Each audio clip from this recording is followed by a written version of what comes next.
Sana na, Rex. Sana yun ba? Nakatagin sa hammer.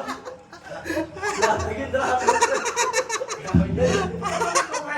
Ang alay eh. Tumatanong kasi. Pinulikat.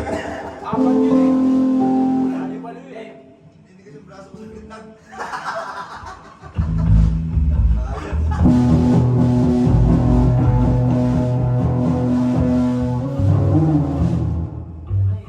Kala ko Mr. Clay. Hindi ko pa alam eh. Sana. Sana dalawa din ko sa switchet eh. Sana na dalawang panig ko pinuno yung pre. Okay. Check.